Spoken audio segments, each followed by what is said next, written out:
శుభములు కలుగు నీకు.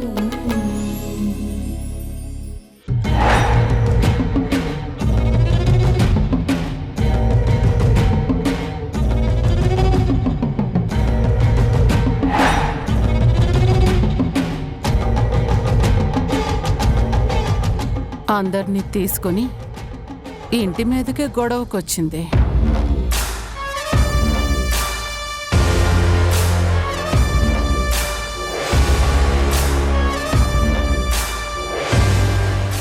కృష్ణమ్మ, ఏంటిది ఇలా అందరినీ వెంటేసుకుని వచ్చా?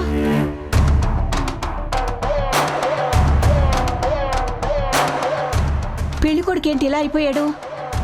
వీళ్ళిద్దరికి పెళ్లి చేశారా, లేకపోతే మీరందరూ కలిసి పెళ్లి చేశారా? అసలు ఏం జరిగింది కృష్ణమ్మ?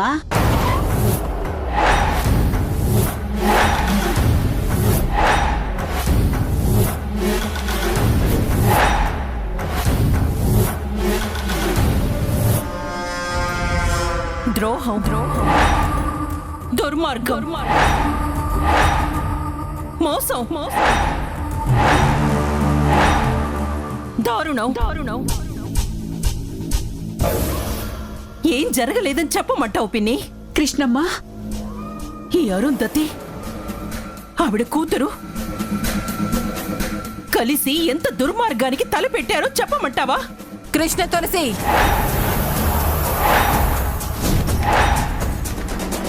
మాట్లాడక అరుంధతి.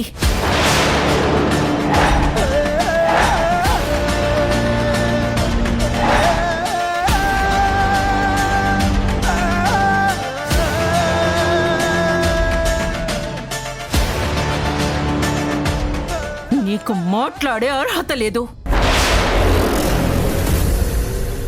ఏమండి, మాటలు జాగ్రత్తగా రానివ్వండి. మా అమ్మకు మాట్లాడే అర్హత లేకపోతే మీకుందా?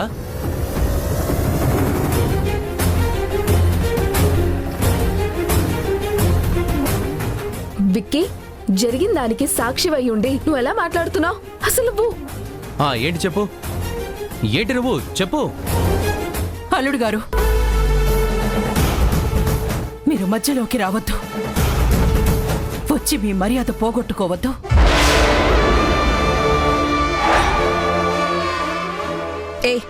ఎందుకు రావద్దు? మీరంతా మా ఇంటి మీద పడి గొడవ చేస్తుంటే మా అన్నయ్య మాట్లాడద్దా? ముందు ఇక్కడి నుంచి వెళ్ళిపోండి, లేదంటే మీ మర్యాద మీకు దక్కదు.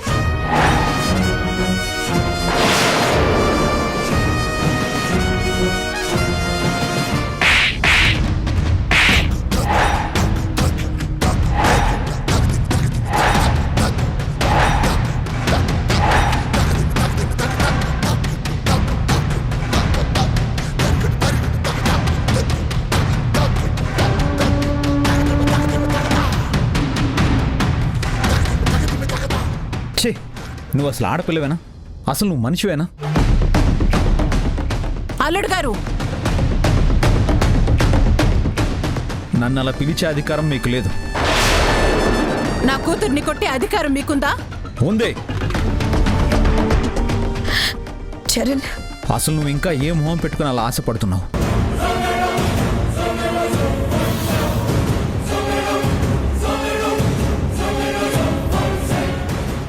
నా కూతుర్ని కొట్టింది మీరు కాబట్టి నేనేం చేయలేకపోతున్నాను.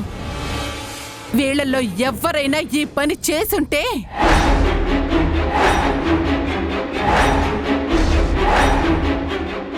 తప్పు చేసిన కూతుర్ని తిట్టడం మానేసి కొట్టిన మనిషి ఎవరు అని చూస్తున్నారు అంటే మీ మనస్తత్వం ఏంటో అర్థమవుతుంది.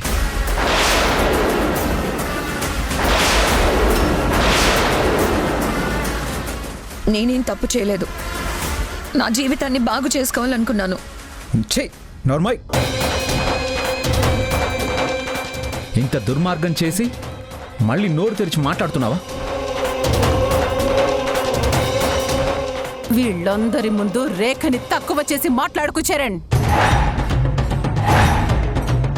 మీ అమ్మాయి చేసిన పనికి ఆయన కాబట్టి ఆ మాత్రం మాటలతో ఒక్క చెంపదెబ్బతో సరిపెట్టారు. ఇంకెవరైనా అయ్యుంటే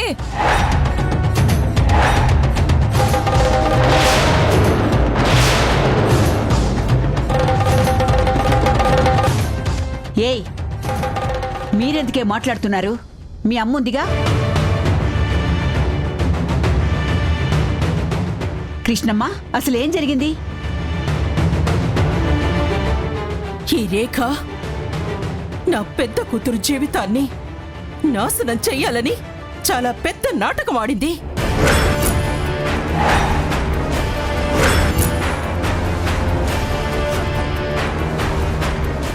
దానికి అరుంధతి వత్తాసు పలికింది.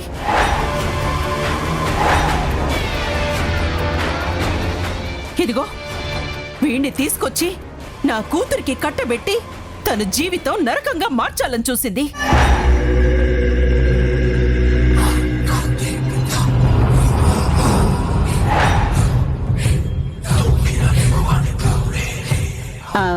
అతను మనకి 25 లక్షలు ఇచ్చాడు కదా, అందుకే కదా తప్పనిసరి దీనికిచ్చి పెళ్లి చేస్తున్నాం.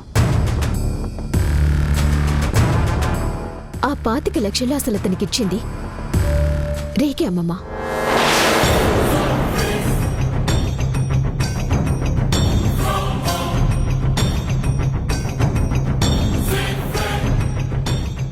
అతను రేఖకి స్నేహితుడు. అబద్ధం, అంతా అబద్ధం.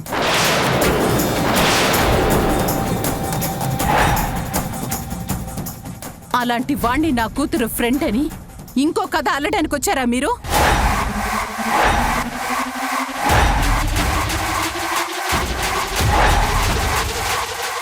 నా కూతుర్ని బ్యాక్ చేయాలని వచ్చారా?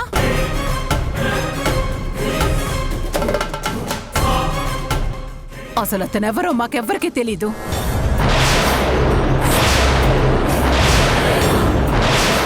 తెలీదా మీకు?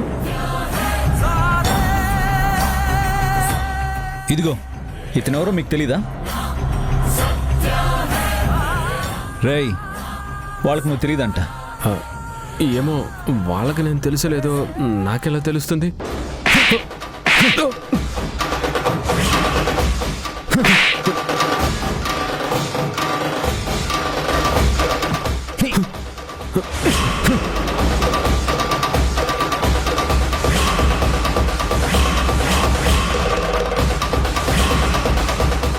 చెప్పరా.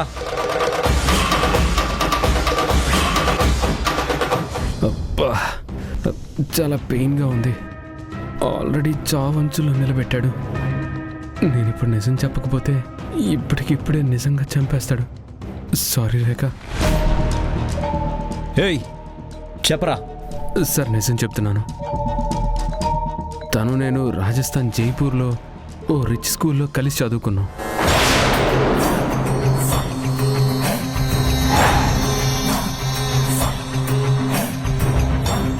ఎక్కడో జాలీగా తిరిగే నన్ను రేఖ తీసుకొచ్చి ఇంత అందమైన అమ్మాయిని చూపించి పెళ్లి చేసుకోమంది.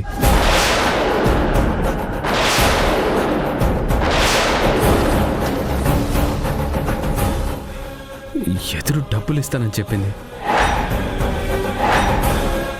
పెళ్లి తర్వాత వారాహిని ఎలా కష్టపెట్టాలో చెప్తానంది.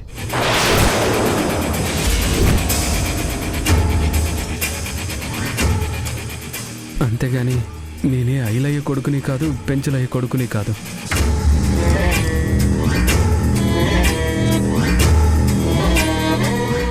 ఇప్పుడు చెప్పు అరుంధతి, కథ మీరల్లారా మేమల్లామా?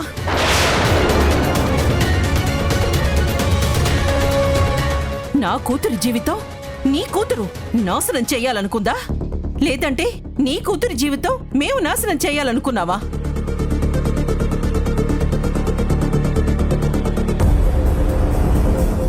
కూతురు తప్పు చేస్తుంటే తల్లిగా నువ్వు సరిచెయ్యాలి.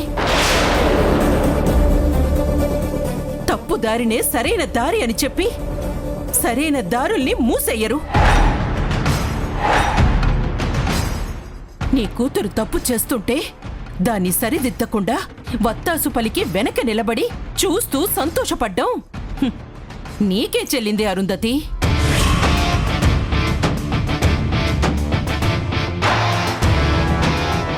హే రేఖ, దేవుడు మా వైపు ఉన్నాడు కాబట్టి నా కూతురికి జరగబోయిన అన్యాయాన్ని ఆపుకోగలిగాను. ఇప్పుడు తేలిగ్గా తీసుకున్నాననుకుని మళ్ళీ ఇంకోసారి ఇలాంటి పిచ్చి పిచ్చి ఆలోచనలు చేశారంటే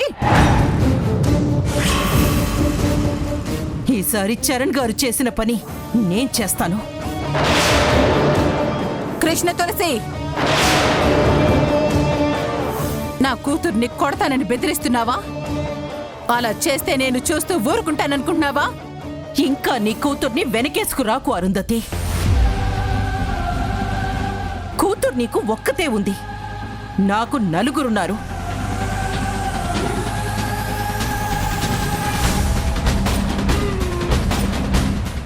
నీకు నీ కూతురు మీద ప్రేమ ఉండొచ్చు, నాకు ఉంది నా కూతుళ్ళ మీద ప్రేమ. తన జీవితాన్ని నాశనం చేస్తుంటే చూస్తూ ఊరుకోను. నా కూతురు చేస్తే ఇప్పుడు తప్పనిపించిందా? ఇదే పని అప్పుడు నువ్వు చేసినప్పుడేమైంది?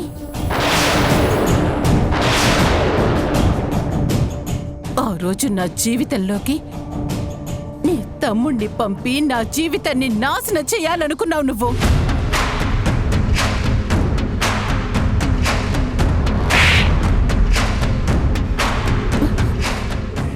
అందుకు ప్రతీకారంగా ఇప్పుడు నా కూతురు నువ్వు చేసిన పనే చేసింది.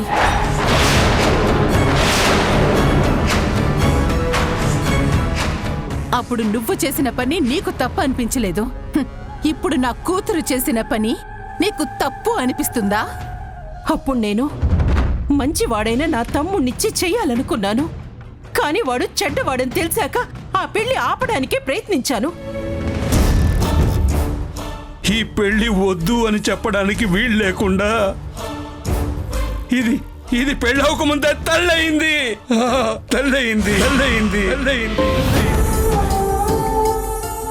అరుంధతి నెల తప్పిందా? ఈ పెళ్లి ఆపేయమని చెప్పాలనొస్తే ఇలా జరిగిందేంటి? ఇప్పుడేం చెయ్యాలి?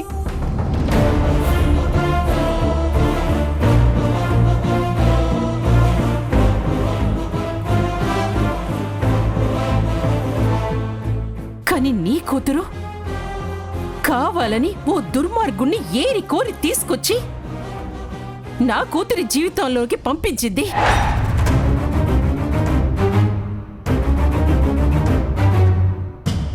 అప్పుడు నువ్వు కూడా నీ తమ్ముడు చెడ్డవాడని తెలిసే నాకు అంటగట్టాలని చూసావు కదా? అలా నేను నమ్ముతున్నాను. అది నువ్వు చేసుకున్న అపార్థం. ఆ అపార్థం తొలగించాలని నేను ఇప్పటికీ ప్రయత్నిస్తూనే ఉన్నాను. కానీ నేనేం చేసినా నువ్వు మారకుండా మూర్ఖంగా ఆ అపార్థంలోనే బతుకుతున్నావు.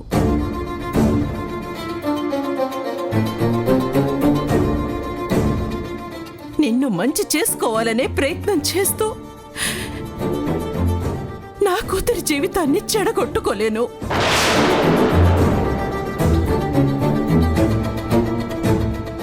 నాకు డబ్బులు తక్కువగా ఉన్నా నా కూతుళ్ళని చాలా ఎక్కువగా ప్రేమించాను.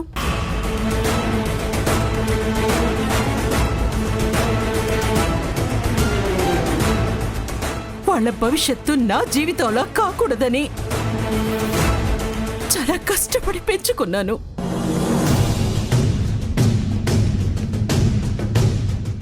నువ్వు నన్ను అర్థం చేసుకున్నా అపార్థం చేసుకున్నా నాకేం ఒరగదు. నీకంటే నాకు నా కూతుళ్ళ జీవితాలే ముఖ్యం.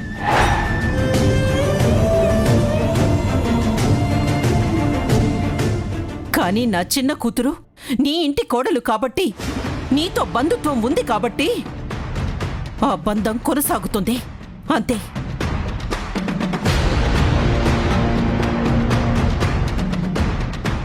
అంటే బంధాన్ని బంధుత్వాన్ని అడ్డు పెట్టుకుని మాకివ్వాల్సిన 25 లక్షలు ఎగ్గొడదాం అనుకుంటున్నారా?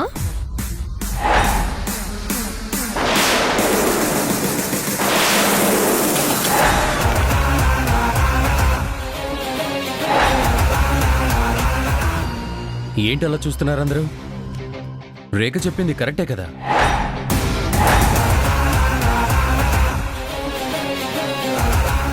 మీకు ఈ రఘు ఇచ్చిన 25 లక్షలు మా రేఖ ఇచ్చినవి.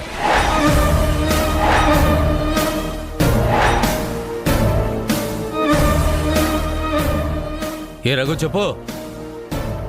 అవును, నేను మీరు అప్పిచ్చిన వాడి కొడుకుని కాదని మీకు తెలిసిపోయింది కదా.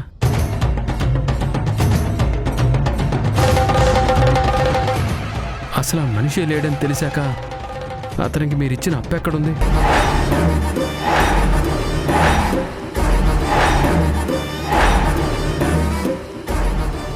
ఆ అప్పు డబ్బు వడ్డీతో సహా ఇవ్వడానికి నాకేం అవసరం ఉంది? ఆ డబ్బు రేఖ ఇచ్చిందే.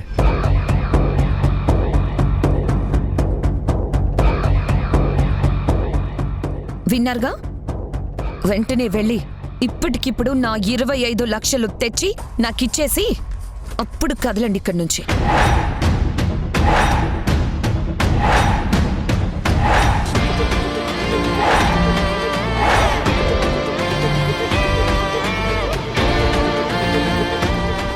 అమ్మో, ఇప్పటికిప్పుడు 25 లక్షలు అంటే ఏ మనిషి అయినా ఎలా ఇస్తారమ్మా?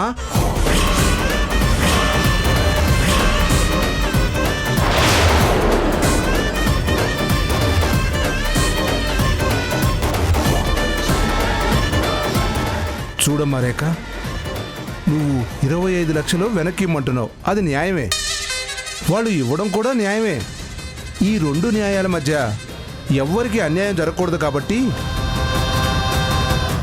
వాళ్ళకి ఎంతో కొంత టైం ఇవ్వడం కూడా న్యాయమే అవుతుంది.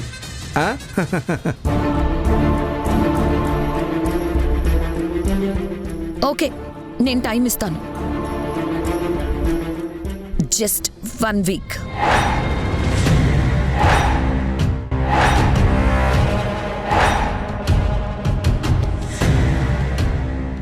ఎవరు టైం అడగక్కర్లేదు, ఇవ్వక్కర్లేదు కూడా.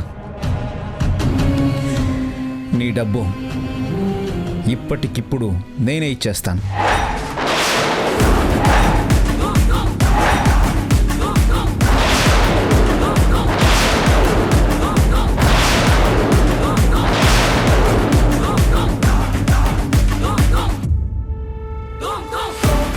వరాహి, ఏంటమ్మా, ఏం జరుగుతోంది? నువ్వున్నమ్మా, నేను ఆయనతో మాట్లాడతాను.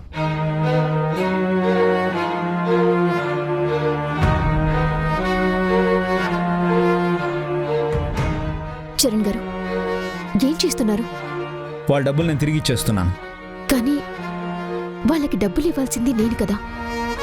నీ బదులుగా నేను ఇవ్వాలి అనుకుంటున్నాను. అప్పుడు నేను మీకు అప్పైపోతాను చరణ్ గారు. వద్దు, నేనే ఏదోలా డబ్బు ఏర్పాటు చేస్తాను. చాలు, ఇంకా ఆపుతావా నువ్వు? నువ్వు నువ్వు వాళ్ళకి డబ్బు ఏర్పాటు చేస్తావా? ఎలా చేస్తావు?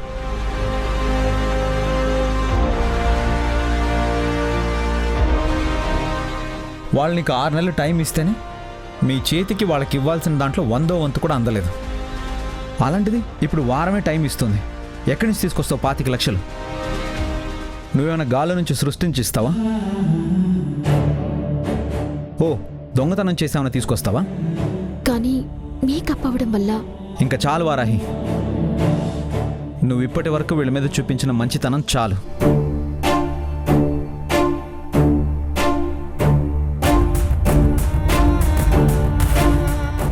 దేనికైనా ఓ లిమిట్ ఉంటుంది. నువ్వు త్యాగాలు చేసేసి నువ్వేమీ రేఖకి ఫేవర్ చేయాల్సిన అవసరం లేదు వారాహి. నువ్వేం చేసినా వీళ్ళు నీతో మంచితనంగా ఉండరు. నువ్వెన్ని చెప్పినా నేనింక రేఖని పెళ్లి చేసుకునేదే లేదు.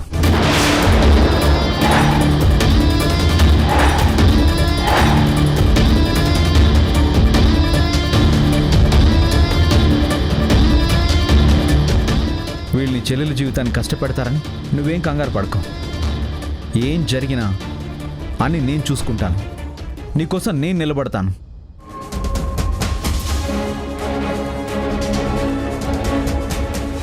ఇప్పుడు నేను ఇచ్చే డబ్బు మీకేమీ అప్పుగా ఇవ్వడం లేదు, చేయబదులుగా ఇస్తున్నాను. అది కూడా మీరేదో తిరిగి ఇస్తారో అన్న ఆలోచనతో నేనేమి ఇవ్వట్లేదు. మీరు ఇవ్వాలన్న ఆలోచన చేయకపోతే నేను ఇంకా సంతోషిస్తాను.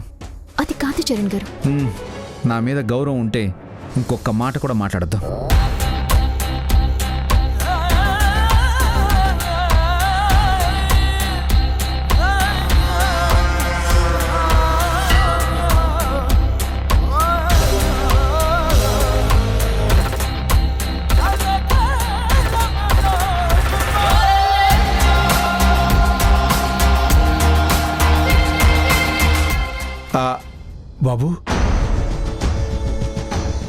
అంటే ఇప్పుడు నువ్వు రేఖను కాకుండా వారాయిని పెళ్లి చేసుకోబోతున్నావా?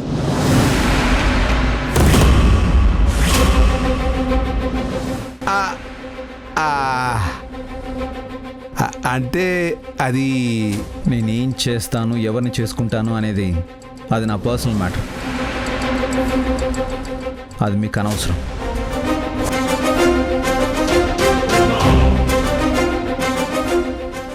అంటే ఇప్పుడు చాలా విషయాలు క్లారిటీ వచ్చాయి. ఈ విషయంలో కూడా క్లారిటీ వస్తే బాగుంటుంది. శేఖర్, అమ్మా అమ్మా అది నువ్వు నోరు మూసుకొనుండు. ఆ, అనవసరమైన విషయాలు మాట్లాడి తన మనసులో లేనిపోని బీజాలు నాటకు. ఆ.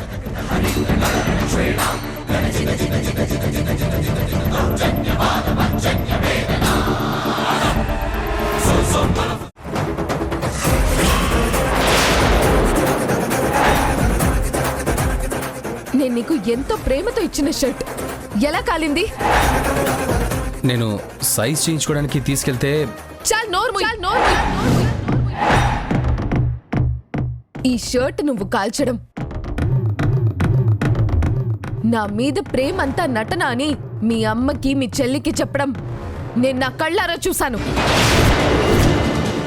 ఆ సినిమాతో ఇన్ని రోజులు నేను చూపించిన కన్సర్న్ అంతా నటన.